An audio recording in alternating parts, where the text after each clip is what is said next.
Ivan is a gorilla, the main star of a small circus show called The One and Only Ivan, inside a place known as the Big Top Mall. For 20 years, people from all over have come just to watch Ivan and his friends perform. Every time the show starts, Mac, the ringmaster and owner of the circus, steps out in front of the crowd with full energy. He introduces the performers one by one. There is Henrietta, a hen who is surprisingly good at playing baseball, Frankie, a seal that loves to play with a ball, and Murphy, a rabbit dressed as a firefighter. Henrietta! The best baseball playing. Oh, that's my guy! We'll knock up the ball. His act is always perfect. And in a fire truck! He's always a big hit with the kids. There is also Stella, an elephant everyone calls the queen. Stella is Ivan's oldest and closest friend, the most experienced performer in that place. She has been doing circus shows long before Ivan was even born. Then there is Snickers, a poodle who performs together with Stella to make the show even more lively.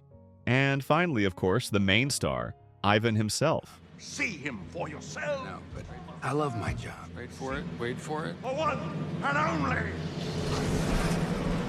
Ivan's job sounds simple. All he has to do is roar and beat his chest to scare the audience. And that is exactly what he has been doing for years. Show after show, night after night, the routine never really changes. For everyone watching, he was unforgettable. He was the one and only Ivan. When the performance is over each night, all the animals return to their cages. That is where we see a young girl named Julia. She is the daughter of George, one of the workers at the circus. Every night, Julia comes to sit by Ivan's cage.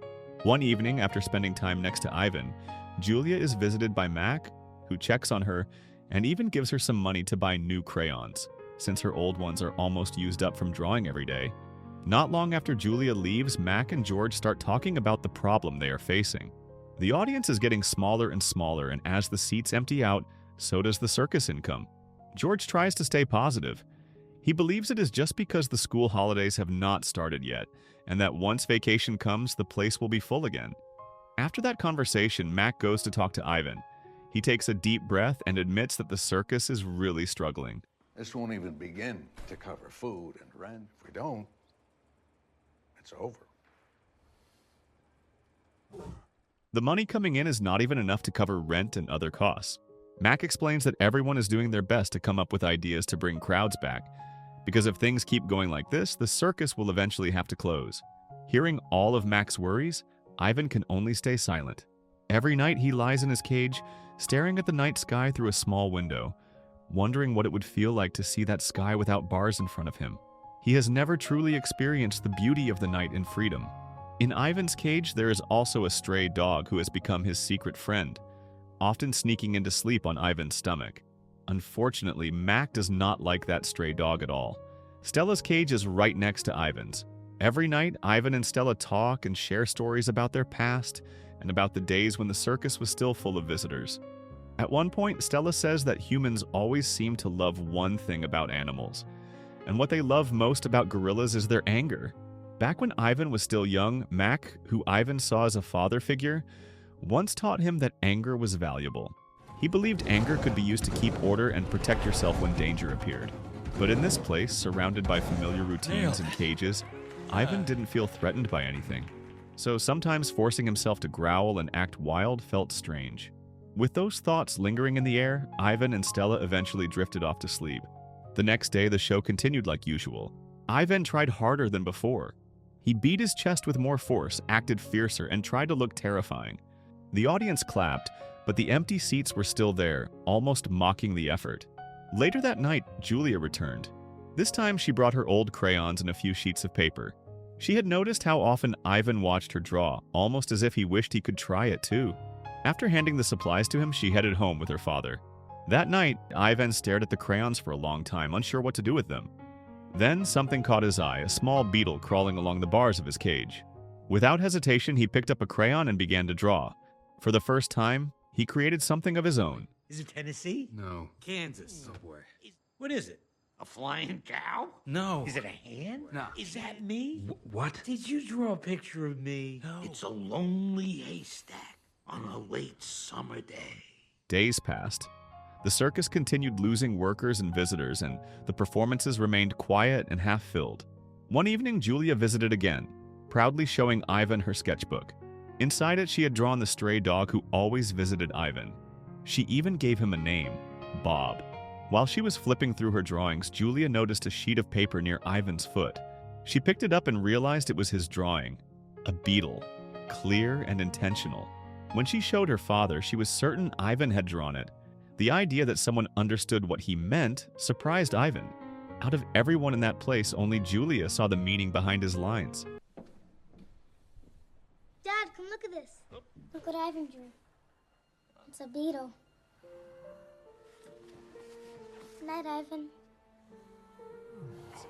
The next morning, something unusual happened. The show was canceled. A new animal was arriving, and the whole circus buzzed with excitement and curiosity. Everyone tried to guess what kind of creature it would be. Soon, the answer arrived. A baby elephant named Ruby. She stepped out slowly, tiny compared to the others, yet instantly captivating. The animals were amazed. She had never performed before, yet Mac believed she was the new star that would bring crowds back. Great job, buddy. I was hoping for a lady bunny. Everybody loves baby animals. Her name's Ruby.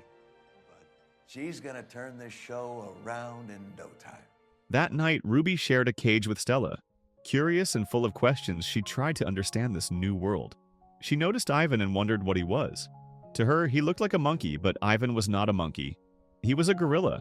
She also noticed his stuffed toy, but when she asked about it, Ivan said its name is not Tag. Days continued to pass, and every night turned into the same routine. Ivan could barely rest because Ruby always wanted attention. Is this kid for real? She would bother him endlessly, asking for stories before she fell asleep. And even though it annoyed him, he never truly refused her. Before long, things started changing inside the circus. A brand new poster appeared outside the mall. It showed Ruby's face front and center, completely covering Ivan's picture. That day, the audience returned and the seats finally filled up again. Everyone was there to see Ruby, the adorable new star. Bob tried cheering Ivan up, but it was obvious how frustrated he was. He felt replaced. The attention he once had now belonged to Ruby. Even Julia, who used to visit him every single night, now spent more time with her. While everyone was celebrating Ruby's rise in popularity, something else quietly shifted. Julia noticed Stella limping. Her leg looked swollen and the pain was written all over her face. After calling her father to help, they checked Stella's condition and made a difficult decision. Stella wouldn't perform for a while until she recovered. She could have something lodged in there, or make sure there's aspirin in her food tonight. And she does seem to be hurting. You hang tough, sister. We need you. Later that night, after giving Ruby her bath, Stella settled down beside her and began sharing her past. She once lived in the wild with her family and herd. One day, while searching for water, she slipped and fell into a deep mud pit. She would have never escaped alone, but a young girl who happened to be Julia heard her cries and brought the village to rescue her. Ruby and even Bob were shocked. They never imagined humans could show that kind of kindness. Stella reminded them that not all people were cruel. Curious and hopeful, Ruby asked if she would ever get the chance to live freely in the wild. Stella told her about a place not far from the circus, a quiet stretch of land filled with trees, grass, and open lakes, a place where animals could roam just like in nature. With that comforting thought, they eventually drifted off to sleep. The next day, the show continued, but now without Stella. For the first time, Ruby had to step onto the stage alone. She was nervous and hesitant at first, but eventually she walked forward. And with nothing more than her presence, the audience erupted in applause. They adored her, and that performance became the most successful one the circus had seen in a very long time. That night, Ruby couldn't sleep. She was hungry and craving a carrot, and nothing seemed to calm her down. To distract her, Ivan picked up his crayons and drew a carrot just for her. The moment Ruby saw it, her mood changed completely. She was amazed at how well Ivan could draw. Since Stella was still recovering, Ivan took over her usual role of telling bedtime stories. He began with a story about a baby gorilla named Ivan. This little gorilla wore diapers and drank milk from a bottle. He had been adopted by Mac and his wife, who treated him like family. The baby gorilla lived in a comfortable home and even slept beside his human parents. He was spoiled, taken everywhere, and played in parks like a child. But as he grew bigger, he also grew stronger and wilder. He destroyed furniture and caused chaos until Mac's wife finally reached her limit and left. After that, Mac brought the gorilla to the circus. A new enclosure was built just for him, and from that moment on, Ivan's life changed. The circus became his home. Once Ruby finally drifted off to sleep, Stella woke up and quietly called Ivan over. With a weak voice, she asked him to make a promise. She knew she did not have much time left. She wanted Ivan to protect Ruby and help her find a life beyond cages. A life where she could breathe fresh air, feel the sun, and experience freedom. Ivan listened, and with a heavy heart, he made that promise. Later that night, while the circus slept, Stella took her final breath beside Ivan. The next morning felt different. The atmosphere was heavy. The animals, the workers, and even Mac were filled with sadness. Stella had always been the heart of the circus, and now she was gone. But despite the grief, the show could not stop. The audience was still waiting, and now Mac had no choice but to train Ruby to take Stella's place. As time went on, Mac continued training Ruby with strict routines. The practices were long and exhausting, and Ruby often looked tired. Watching this, Bob reminded Ivan about the promise he had made to Stella. He was supposed to protect Ruby and help her find freedom. But Ivan was torn. Mac had raised him, cared for him, and treated him like family. Leaving felt like betrayal, and Ivan didn't know what to do. One day, Julia visited again. Ivan handed her several drawings he had made. She was amazed by how skilled he had become. Just then, Mac walked past and noticed the drawings.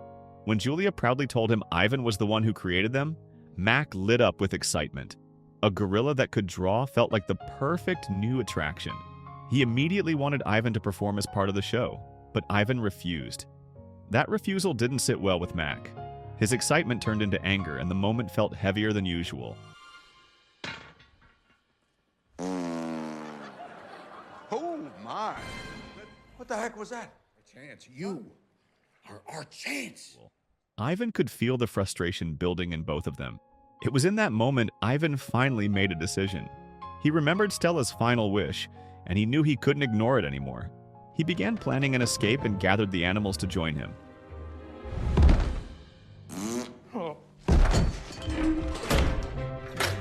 Where are you taking me? To live in the wild together. Here we go.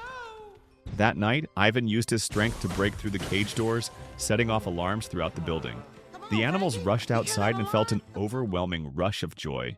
They followed Bob, who knew the area well, and soon spotted what looked like a forest nearby. With excitement and hope, they ran toward it, believing they were finally free. But when they arrived, their excitement faded. The forest wasn't real. It was just a city park. Meanwhile, Mac had been alerted and rushed back to the circus. He followed their tracks and eventually caught up with them at the park. He reminded them that the outside world was dangerous, especially for Ruby, who was still so young. With disappointment weighing on him, Ivan eventually gave up and returned with Mac. Later, back in the cage, Ruby had trouble sleeping. She asked Ivan what the wild was really like. So, Ivan began sharing memories from long before the circus, when he lived with his real family. His parents used to call him Mud because he loved playing in dirt. He would use mud to draw shapes and pictures, sometimes spending hours lost in creativity. His father tried to teach him how to be strong and fierce like a true gorilla, but Ivan never quite fit that mold. Still, his father loved him as he was. Ivan also talked about his younger sister, Tag. She was the only one who shared his love for playing and exploring. They spent every day together until the day everything changed. One afternoon while Ivan was drawing, something felt wrong. His father suddenly pulled him away, running through the forest as fast as he could with the rest of the group. Dad threw me on his back, faster than he'd ever run before. Chaos followed. Hunters appeared, and in the panic, Ivan and Tag were separated from their herd. His father fought back bravely to protect them, but was shot. Ivan never saw his family again. He missed Tag deeply. That is why he named his toy No Tag, because nothing could ever replace her. The next morning, everything seemed normal again. Ruby continued her training with Mac, trying to perfect her routine. Not long after, Julia arrived and spent time with Ivan. She brought him new finger paints and shared something personal. Her mother was sick, and every day she drew pictures of her looking healthy again, hoping that one day those drawings would become reality.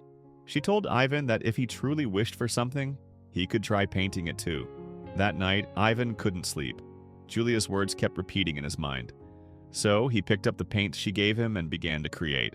He painted non-stop, pouring everything he felt into the canvas.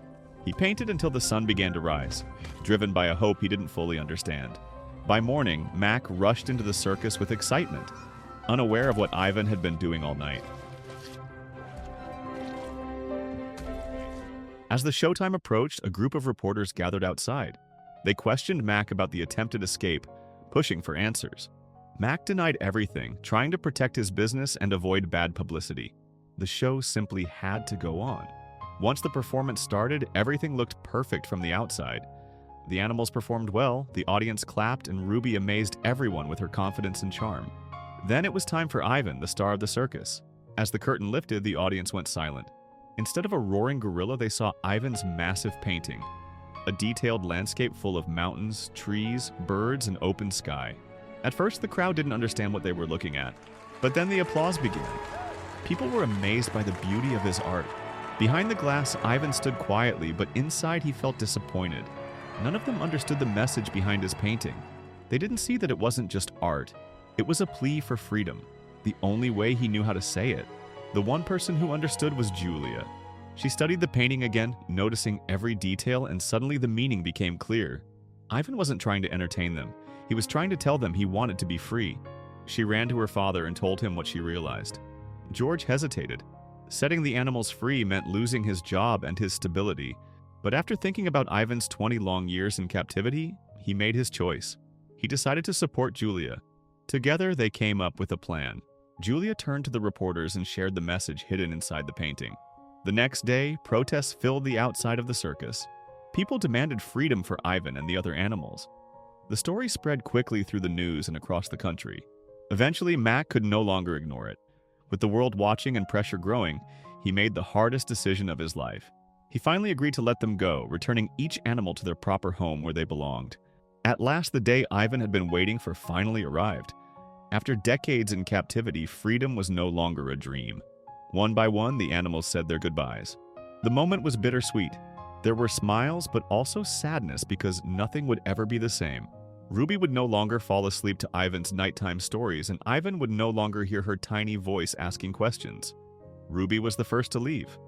A kind veterinarian named Maya took her, promising to care for her until she was ready to return to her herd. Soon the rest of the animals were taken away as well. Eventually, only Ivan and Bob remained. Bob looked up at Ivan with gratitude. He thanked him in his own way for giving him shelter all those nights, especially after spending a lifetime unloved on the streets. Before they parted, Ivan handed him his stuffed toy. It was more than a gift. It was a piece of comfort meant to stay with Bob long after Ivan was gone. Then their paths separated. Not long after, Mac entered the enclosure. For the first time, he didn't look like a ringmaster. He looked like someone saying goodbye to family. He showed Ivan an old photograph from the day he rescued him as a baby, the day Mac always considered one of the best moments of his life. Their journey had been complicated, but it had also been full of memories. Mac placed his hand gently on the glass and said his final farewell. Once Mac walked away, Maya returned and opened a transport crate. She told Ivan it was time. Slowly, he stepped inside and the world faded to black. When Ivan woke up some time later, he was inside a quiet holding space. Disoriented and frightened, he tried to break free, but Maya calmed him, then gently opened the gate. Ivan stepped forward. For the first time in 20 years, grass brushed against his feet. The air smelled different, fresh and wild. Flowers swayed in the wind and trees towered above him. Everything was real. Everything was alive. Before he could take it all in, a group of wild gorillas appeared. They watched him, curious, and then welcomed him into their space. Ivan's heart raced with a joy he had never known. He ran, climbed a tree, and looked out across the land. Far in the distance, a herd of elephants walked peacefully. Among them was Ruby. In that moment, Ivan realized had kept his promise to Stella. Ruby was free. And now, so was he. So the moral of the story is sometimes freedom comes at the cost of time, heartbreak, and letting go. But holding on to kindness and keeping our promises can make even the longest pain finally worth it.